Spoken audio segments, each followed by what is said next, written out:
Oi, gente, tudo bem?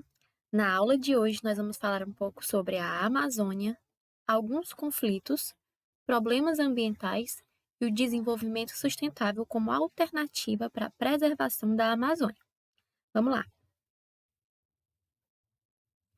Primeiro, nós temos que entender qual a raiz do problema desses conflitos que existem hoje na Amazônia, tá? Vocês viram na aula passada que a Amazônia, ela precisava ser ocupada para poder dinamizar sua economia, porque era uma área, região norte, mais especificamente a região amazônica, dentro da região norte, era uma área que ela não tinha tanta ocupação assim. Até hoje ela não tem, devido à sua extensão territorial, né? Mas há tempos atrás essa ocupação era bem menor. Então os governos perceberam que a Amazônia, a região norte, ela detinha um potencial muito grande, sobretudo de recursos naturais, né, como nós vimos minerais, florestais, hídricos, e ela deveria ser ocupada para dinamizar tanto a economia da região, como integrar a região norte ao restante do Brasil e assim dinamizar também a economia do país.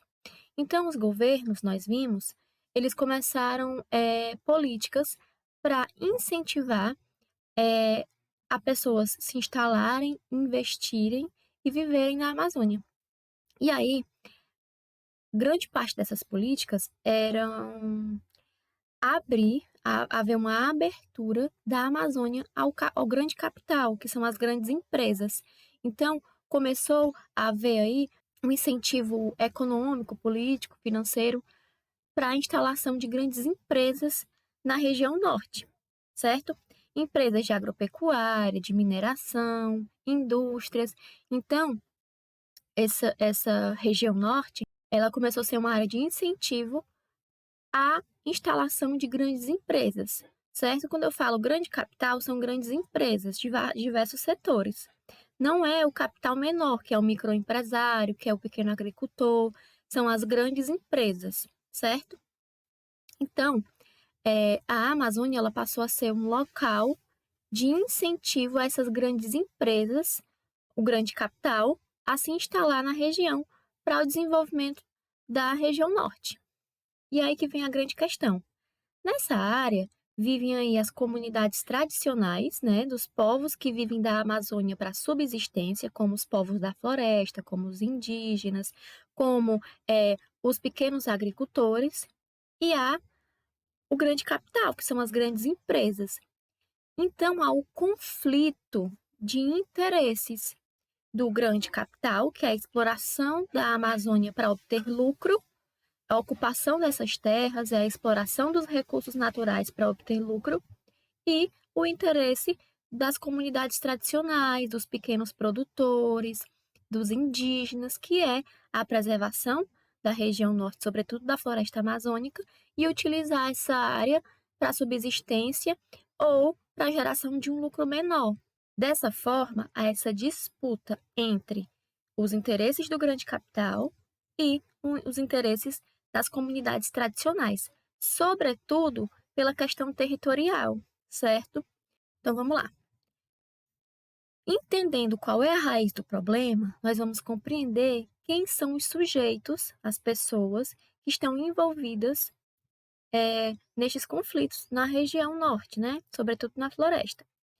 Então é como se fosse uma fórmula matemática: grande capital mais a floresta amazônica igual a conflitos, certo?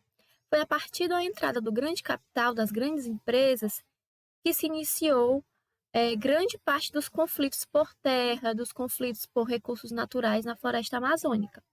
E a gente vai entender quem são esses sujeitos que estão conflitando na região norte. Nós temos, primeiro,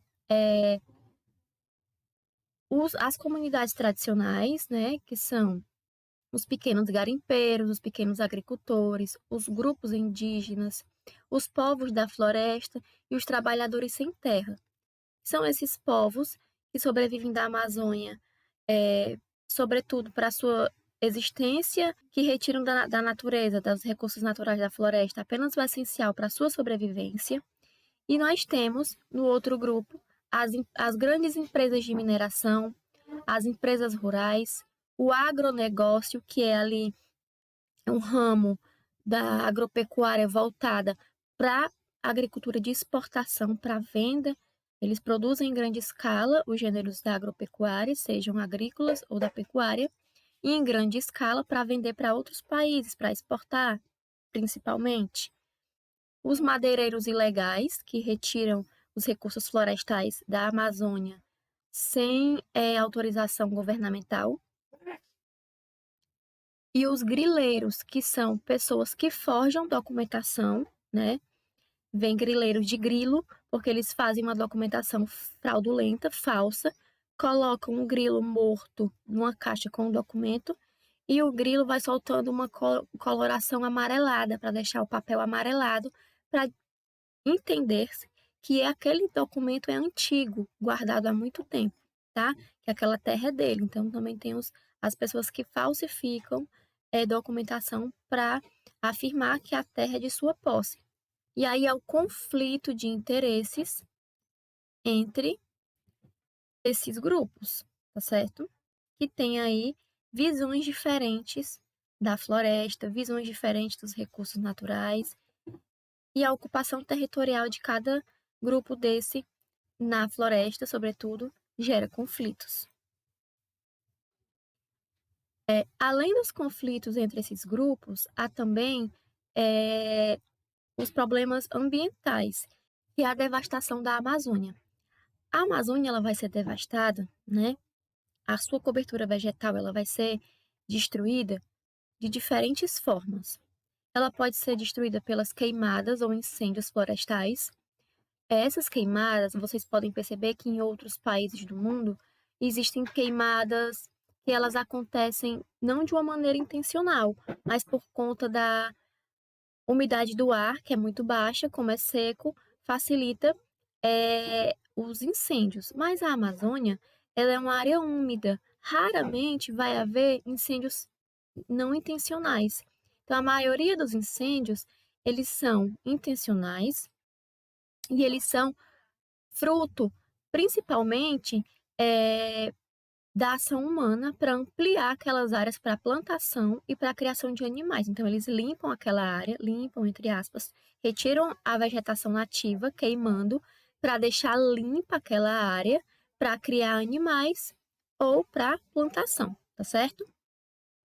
As atividades madeireiras, os madeireiros ilegais que não têm aí uma política de reflorestamento da floresta, eles acabam retirando a madeira sem autorização do governo e não replantam no local que retiraram, certo?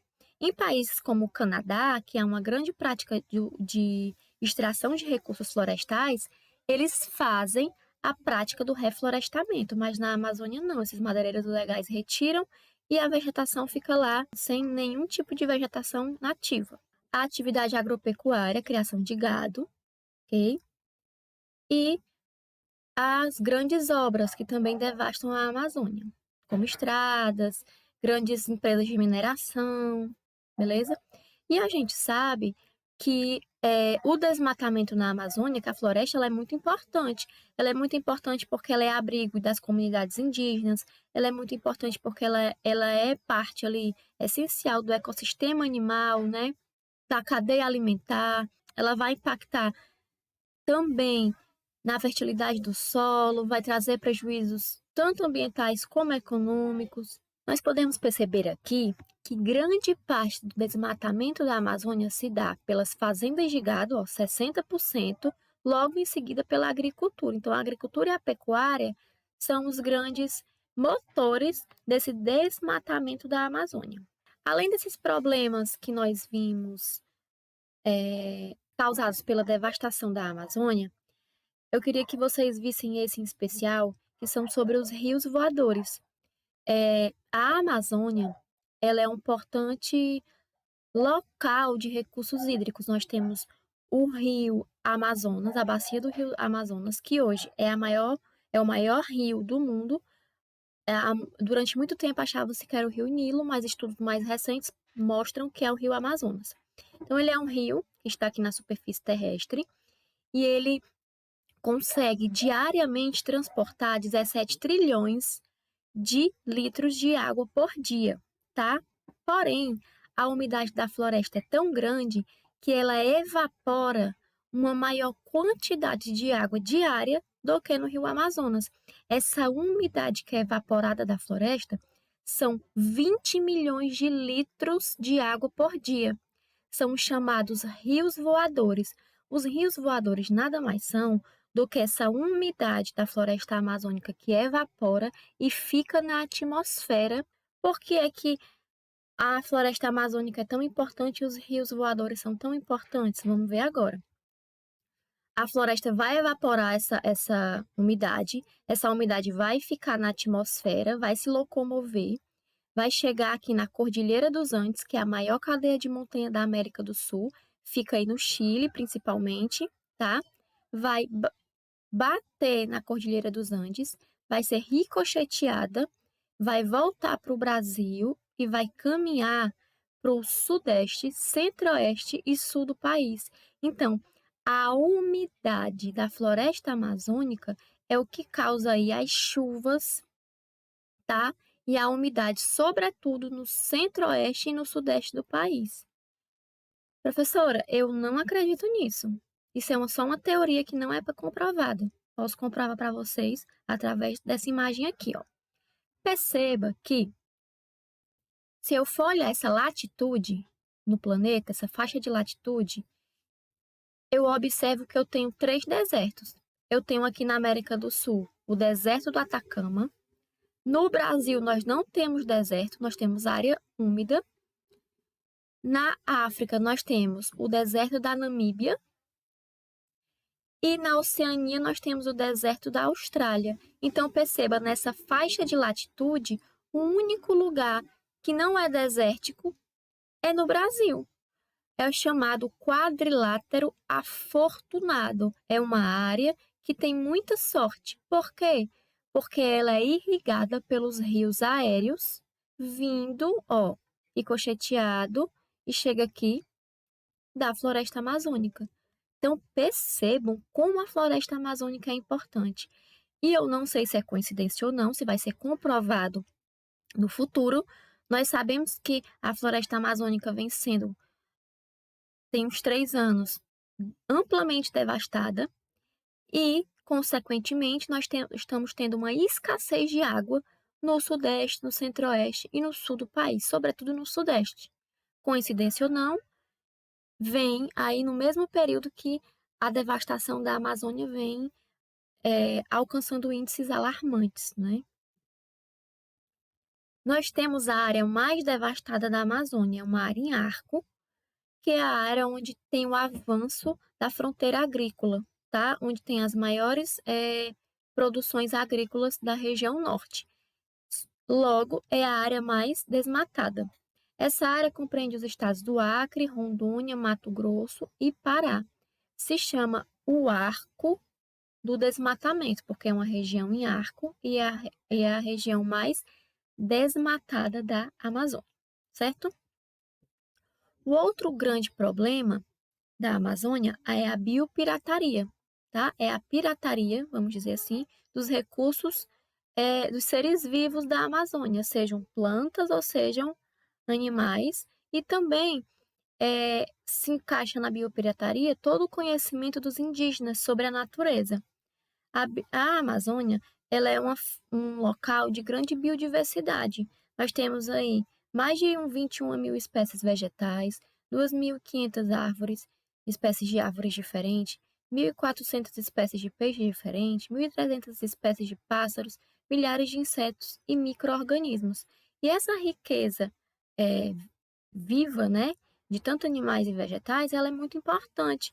Ela é importante, sim, como recurso natural para a indústria farmacêutica, cosmética, né, para a própria cultura, porque o conhecimento dos indígenas sobre a natureza, sobre os animais, sobre as plantas, também faz parte dessa biodiversidade, querendo ou não. E muitas pessoas e empresas, elas acabam utilizando esses animais e esses vegetais, esse conhecimento, para o seu próprio bem, sem conhecimento do governo. Quando algum animal ou vegetal é retirado da Amazônia por uma pessoa para obter lucro sem conhecimento do governo, é a chamada biopirataria. Quando eu utilizo o conhecimento indígena sobre algo para obter lucro para mim, sem conhecimento do governo, é biopirataria. Então, quando nós vemos aquelas pessoas que transportam, que contrabandeiam animais em caixas, sem conhecimento, totalmente ilegal, faz parte da biopirataria. Como a região norte, a floresta amazônica, tem essa riqueza, tem muita prática da biopirataria e é um problema muito grande, porque vai quebrar aquela cadeia, né? Os animais vão entrar em extinção, vai ter impacto aí no ecossistema da região, certo? E aí, há uma alternativa a esses problemas da floresta amazônica. Não é, pessoal, proibido utilizar esses recursos naturais, né? Porque eles são importantes tanto para a sociedade em si, mas eles são importantes tanto para a sociedade em si como para a economia. Não é errado utilizar os recursos naturais da floresta, mas o essencial é que se haja o desenvolvimento sustentável, que é sim retirar esses recursos, utilizar esses recursos, mas de uma maneira consciente, tendo em vista a preservação desses recursos para serem utilizados pelas gerações futuras. Se eu preservar e utilizar de maneira consciente, pensando no futuro, não vai faltar para as próximas gerações, certo? Então, o desenvolvimento sustentável é isso. E o desenvolvimento sustentável ele é baseado em várias práticas, como o reflorestamento, a reutilização, a reciclagem. Alguns grupos, tanto de empresas como de grupos sociais, eles praticam desenvolvimento sustentável, como as reservas extrativistas, que são grupos de pessoas que sobrevivem da floresta amazônica, mas eles preservam a floresta e eles retiram da floresta só o essencial para a sua subsistência, para a venda, para eles poderem conseguir dinheiro para sobreviver, mas sem gerar impactos negativos na floresta e lutando também pela preservação da floresta. Então, aqui é uma foto de uma reserva extrativista de coco, certo? Então, vamos lá. Alguns grupos, eles praticam o desenvolvimento sustentável ou eles têm práticas políticas de preservação da floresta amazônica, como as ONGs, que são as organizações não governamentais, que são formadas não pelo governo, mas por pessoas comuns, pela sociedade civil, pessoas que se unem com um propósito. São chamadas as ONGs. As ONGs, elas têm diversas finalidades. Pode ser ONG contra o trabalho infantil, pode ser ONG contra eh, a devastação da floresta amazônica, pode ser ONG contra queimadas no Pantanal. Então, são pessoas que se juntam, pessoas comuns, que têm um objetivo social.